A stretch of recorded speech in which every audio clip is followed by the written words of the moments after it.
Hello, and welcome to the Let's Talk About podcast. Today I'm speaking to Simon Howie, the man behind the butcher's apron who turned his passion into a legacy.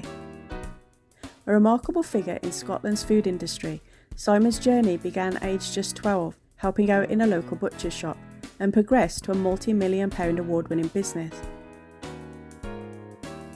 Join us as we chat about the need to mitigate growing business costs by embracing renewable energy and reducing his carbon footprint. Good morning, Simon. Good morning. And thank you for talking to me today. It's a pleasure. What inspired you to add a solar field and a wind farm to your operations? Well, a few things over the years. I suppose it became right up the agenda when the Ukraine war broke out and we saw what was happening to energy. But it's been in the background for a number of years. A lot of our customers asking what we're doing about reducing our carbon. We were probably following the leaders and not doing very much, if I'm honest. And then, as I said, when Putin did his thing in Ukraine, the gouging that went on, when in actual fact we believed there was no shortage and there were no real issues, there was just a perception that there was an issue, and all of a sudden at the time we were talking about a 5-6-fold increase in our energy costs. So that didn't feel very good. We were going to have to ask our customers to pay us for increases in energy costs, which didn't feel very fair on the consumer, and particularly because we hadn't done anything really to mitigate that. Mm-hmm. So we decided we would have a look at what we could do. So we were pleased to find that we had a south-facing field right next to our factory. We had some pennies saved up from profits over the years, and we had a friendly planning system now for renewables. So it wasn't the uphill struggle that it was a few years ago to try and get renewables into your business. So it kind of aligned. The reason for doing it became real, and the ability to get on with it was real. So that's what we did. Okay, great, thank you. So for those listening who may not know much about wind turbines or renewable energy, what are a few key benefits you think they should keep in mind? The benefits of renewable energy is just as the answer's in the question, in that you get power from something that is self-sustaining. So the wind blows, the turbine turns, and you get power. The light comes on every day. Without fail, we get brightness of some kind. Not always as good as it is. It's not. November's not as good as July, mm-hmm. But it gets bright every day. And a day like today, we're sitting here mid-November. It's very bright and very windy. It's October. We've got rubbish. It's okay. We're sitting here in October, and it's very bright and very windy today. So we're sort of big smiles. So the answer is that it's not free energy, because there's a big cost to bringing these things into your life. Upfront costs and ongoing costs as well. There's a lot of cost of maintaining and keeping them running. Right, so could you walk us through the planning and setup process? And I know the answer to this question, but obviously the listeners don't. So what were some of the biggest challenges in getting the windmill up and running? Okay, particularly the wind turbine, there were a lot of challenges to that. Firstly, sourcing the right one, one that matches the profile of your wind generation in your area. So you can get very tall, powerful machines that would work in Holland, but you bring them to Scotland and they wouldn't be optimal. They would be suboptimal. So that's the first thing. Then finding a site within your gift. So do you have the right piece of land that you can put one on? Is it too far away from your factory? Is it going to be economic to actually bring the power to your factory? So those were the first things. Then there is the elephant in the room, which is always perception of wind turbines.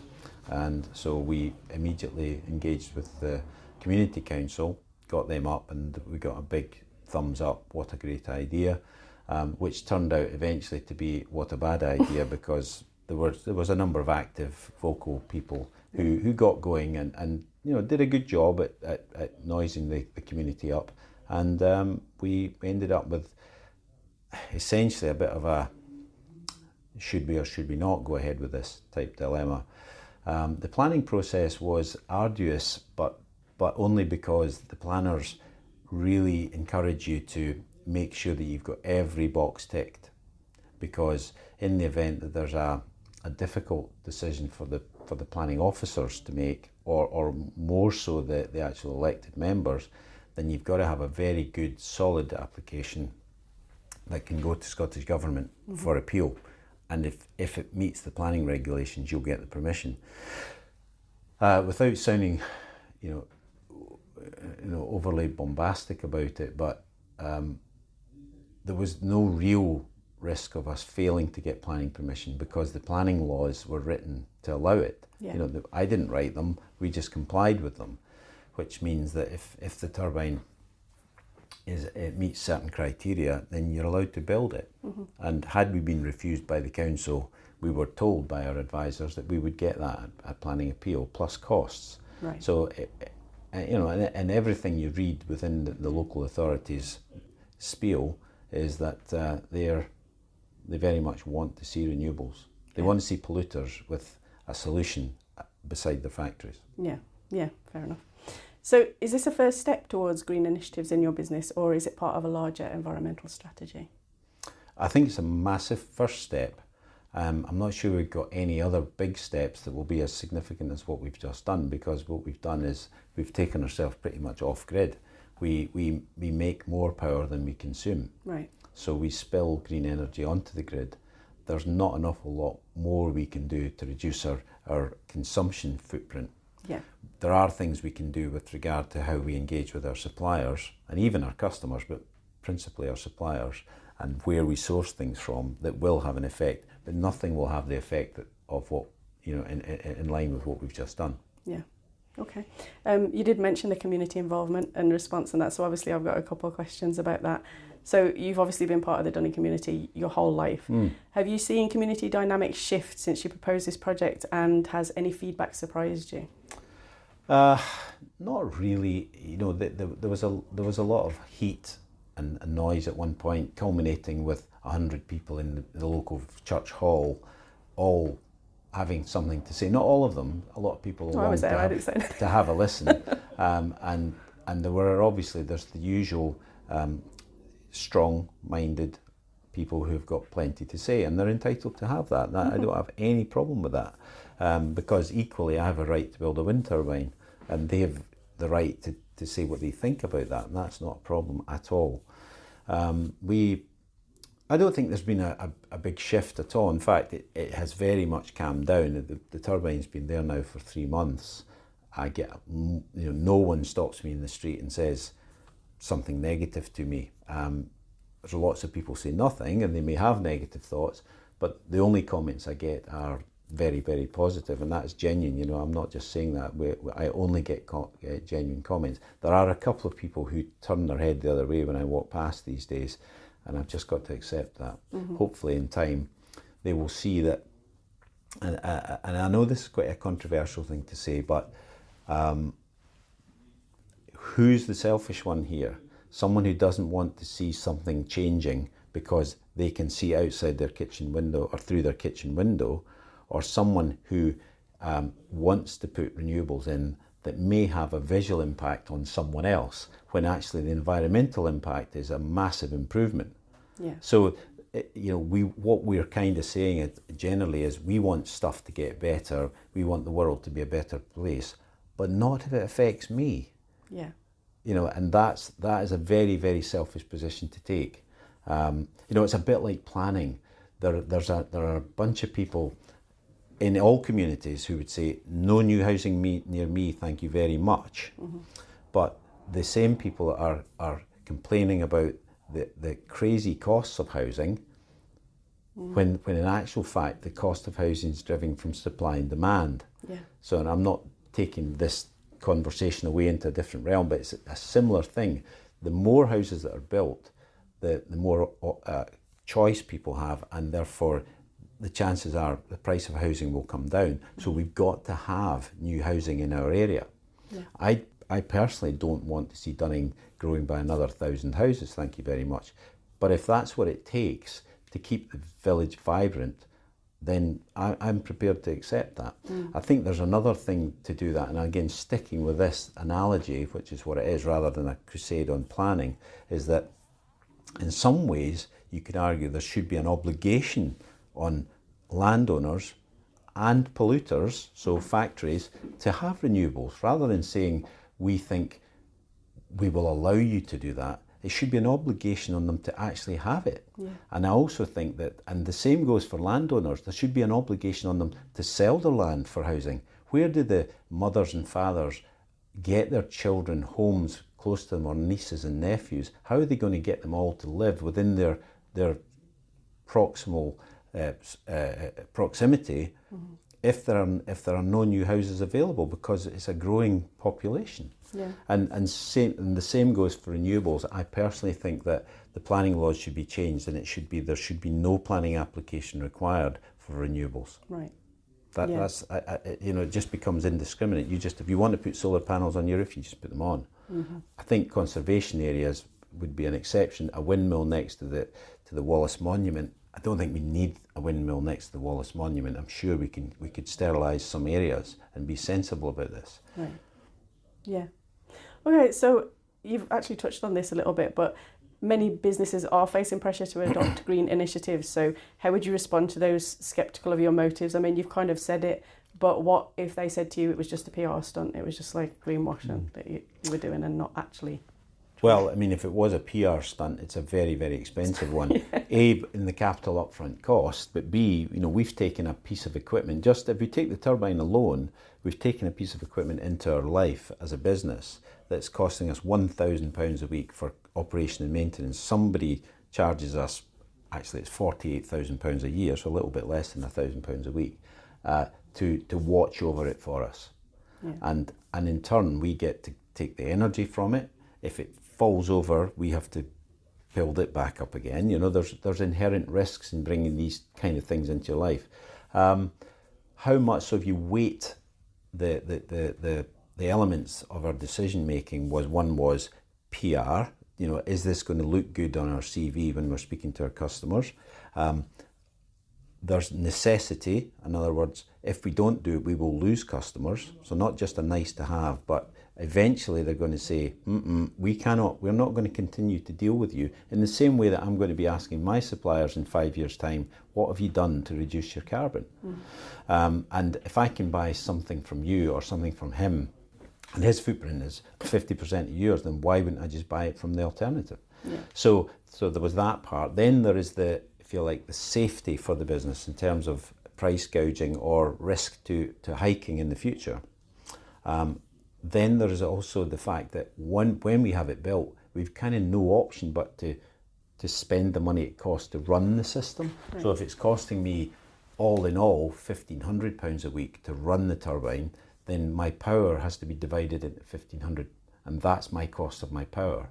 So in other words, I've lost my flexibility. So if in the years to come, price of energy was to really drop down, we get big in nuclear, big in offshore wind, big in tidal, and all of a sudden wholesale power is a fraction of what it is today. Mine won't be any cheaper. I've got a risk that I've got to pay what it costs me to run my turbine. You with me? Yeah. So I lose flexibility with that. Yeah. But it was a weighting of all those risks, and I would say that one was 5%. The price gouging was 50%. The customer requirement might be 30%, and then the balance was PR. Right. There's a bit of everything in that. Yeah. Which is business. Yeah. Okay, so I am going to address a couple elephants in the room here, as you stated earlier. So private helicopter travel has a high carbon footprint. So can you speak on how that aligns with your sustainability goals? Yeah, I drive a diesel car. Lots of my staff drive diesel cars. We're in the countryside. We're not close to towns. People have, if you take my average travel miles for all my staff compared to what they would be if they were all bang in the middle of an industrial estate, it's higher. So I do 25 trips a year in my helicopter for about 1 hour to 2 hours. My tech log will see that. In fact, if you Google the helicopter registration, you'll see what I do every year, and it's under 30 hours a year flying. It's local and it's pleasure flying. I don't fly for business. Right. I've probably done 2 business flights in 10 years because it just never seems to work out because it's the wrong place, the wrong weather, and you can't land it anywhere. You can't land. So it's my equivalent of somebody who goes skiing to Switzerland. I don't know what the carbon footprint of a skiing holiday in Switzerland is, but I fly a helicopter. I burn round about 3,500 litres of fuel a year. That's what it is. It's me personally doing something that I enjoy. Okay. It's not, if you like, Simon Howie Butchers deciding that we're going to go on jollies with the staff and or go to see customers in a private helicopter. Right. Cool. Right, this one you've kind of said about your suppliers. So this one kind of relates to that. I can't say this guy's name, but Professor Milton here, let's go with that, who's an air quality specialist in the Department of Animal Sciences, states that cattle are the #1 agricultural source of greenhouse gases worldwide. So they approximately emit 220 pounds of methane per cow yearly. Okay. So with livestock a significant source of greenhouse gas, how do you view renewable energy products like yours in helping in the balance of like the impact of agriculture? Well, any port in a storm, isn't it? I mean, if you know, if you put a couple of solar panels on the roof of your house and it reduces the amount of energy that you buy from Peterhead gas-fired power station, then it's got to be a good thing. There are cattle, pigs, sheep, and other animals in the food chain, whether they be in Dunning or anywhere else. They enter the food chain, and they will have an effect themselves. They too, they will cause the necessity to grow plants, which in turn use fossil fuels. I'm not able to counter an argument that a professor has made about the carbon footprint of a cattle beast. I just can't do it, and nor would I, you know, want to, if I'm honest with you. It's part of the whole picture. We're butchers and we do vegetarian products, so a lot of those vegetarian products are, by the very nature of what they are, grow, and they use photosynthesis to be grown and absorb carbon. Palm oil though is not great. Yeah, we don't use I think we've one product that has a bit of palm oil in it, but the rest don't. Yeah. And if we can find an alternative to it, which we're trying very hard to do, then we will. But we don't want to completely compromise the product and wreck the sales completely. We don't sell things like, you know, we as a business we didn't sell foie gras, and there are a number of products where irrespective of there being an alternative, we would never have sold them. Right. But we're a butchery company, and the products that we process were animals grazing in the fields, eating in the sheds. So. I know, I'm a vegetarian. So as your business, this is a big one, and this was a big one obviously in the community as well, as your business relies heavily on large vehicles, are there any plans for reducing emissions or exploring alternative fuels in your transport operations? Well, yeah, I mean, it's something we talk about. We haven't gotten too far down that line, but now that what we've got is a high level of surplus energy on site, it's not going to be difficult for us to be able to tell our supply chain that we can put a large connection on for them to fast charge their trucks when they come in. Right. The real issue here is that the HGV world is not ready for electric vehicles, irrespective of a lot of what you see. And I have friends who are very, very big in the transport industry. You know, like one of my very closest friends has 3,000 trucks, and you know, it's just not there. The answer to that problem isn't there. Yeah. So we don't have a solution for an alternative fuel at the moment for our suppliers who are coming to collect their goods. And we use we don't have ourselves, we don't have transport in-house, we use a third party to do that. We could go to them tomorrow and say, you're going to have to come and collect our goods on alternative fuels, and they would say, well, I'm afraid we won't be able to come and collect them. But yeah, it would be great. And let's be honest, we're spilling our energy onto the grid and getting, I mean, very, very little for it when it goes onto the grid, but it's something. Mm-hmm. If somebody came here and said, we need to buy that product from you, it would be a very, very good way to increase our revenue. So no pushback from us on that. Right, good. So looking beyond the wind turbine, what other sustainable practices are you exploring to reduce your carbon emissions? Well, the biggest thing for us is packaging now. You know, we've got to constantly look at ways of reducing the amount of packaging that we use on our products. But, you know, the big question for a lot of people who say get rid of plastic and get rid of a number of these things is, okay, are you happy to go to the supermarket tomorrow and take some fish home or meat home in a paper bag? And the answer is no. And how is it going to work when you get it home in terms of shelf life? Mm-hmm. So it's been proven that plastic is not the enemy. It's what people do with plastic that's the problem. And the alternative to it really is glass or aluminium, and they're like 20 times worse in terms of carbon. Mm-hmm. So we the alternatives for all of us is that we go to a butcher shop every day and buy our product the way it used to be. The way it used to be, and we buy it every day just in time. We take it home and we eat it that night or the next night.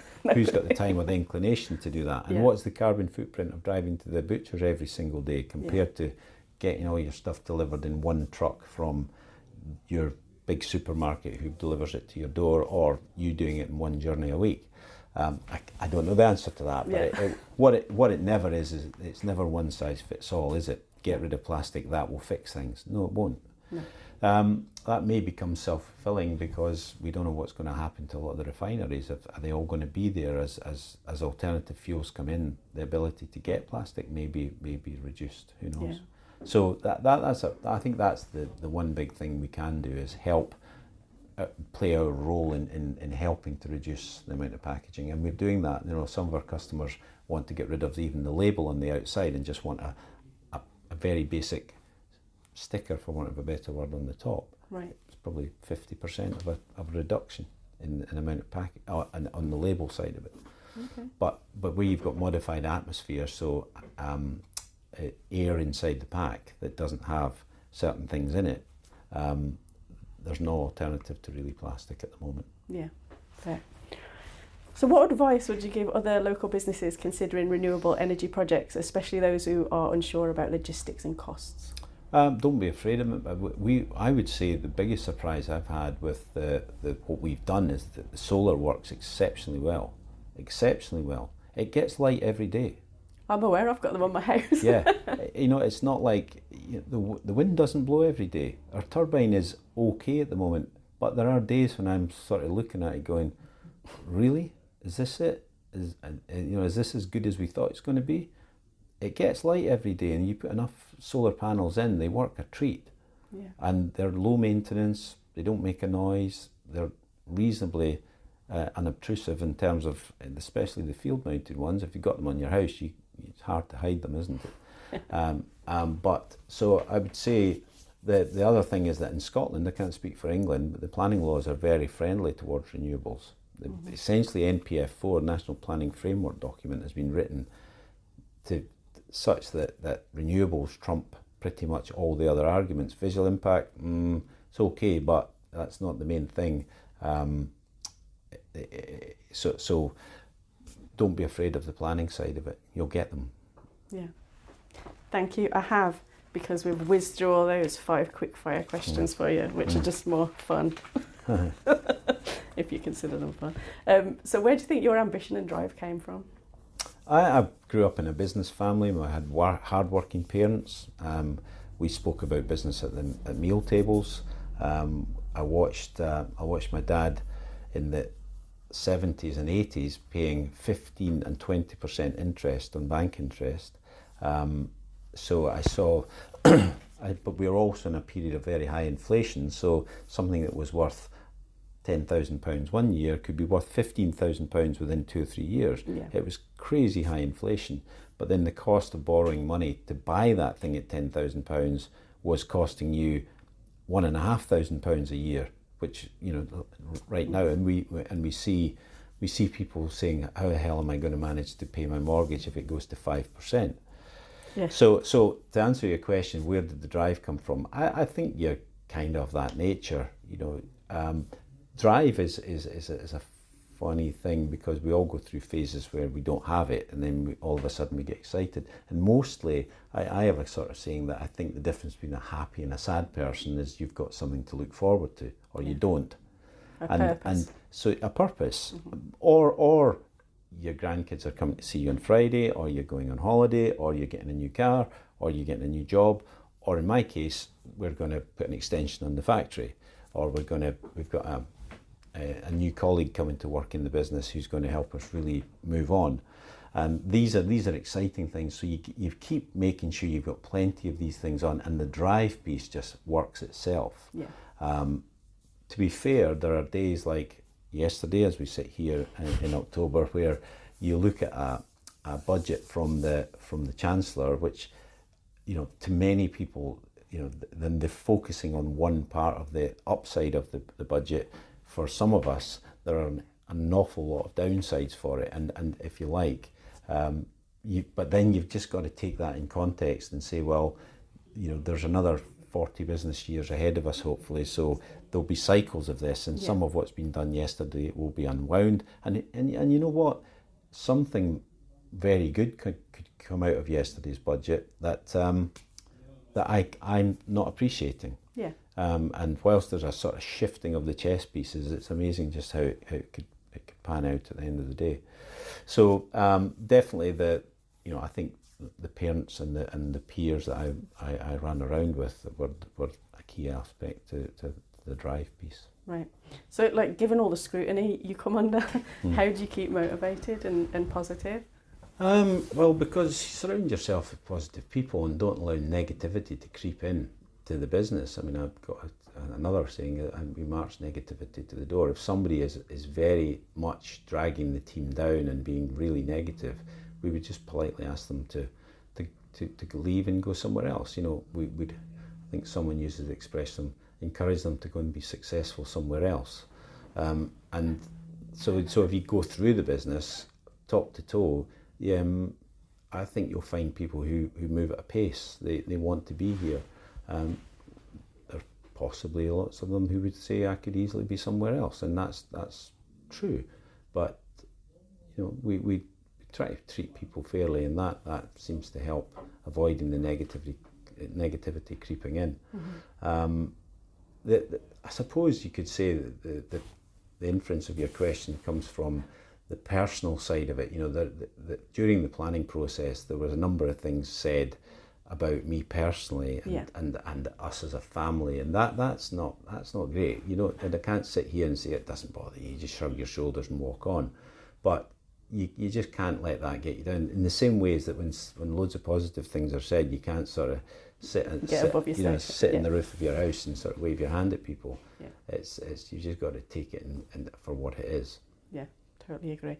So it's obviously been well documented about your accordion playing skills, which I appreciate. But are there any other hidden talents we don't know about, like skydiving, singing, dancing? None of that. No. In fact, singing is the only thing that I wish I could do. There's lots of things I can't do, by the way, but there are not many that I wish I could do, and singing is one of them. I'm the world's worst singer. Right. But no, I enjoy playing music, and I like being around people who play music as well. Yeah, there was a great thing in the Village Hall the other day that I went to. It was amazing. Very good, yeah. So good. Ross Ainsley and a few of those guys, they were great. But and it was the Perth Accordion and Fiddle Festival on Saturday past, and it was around loads of people, young and old, 7-8-year-olds and 70 and 80-year-olds, all in the same arena, if you like, playing Scottish music, having fun, a few drinks, and it was a great day. Nice to be around it. Yeah.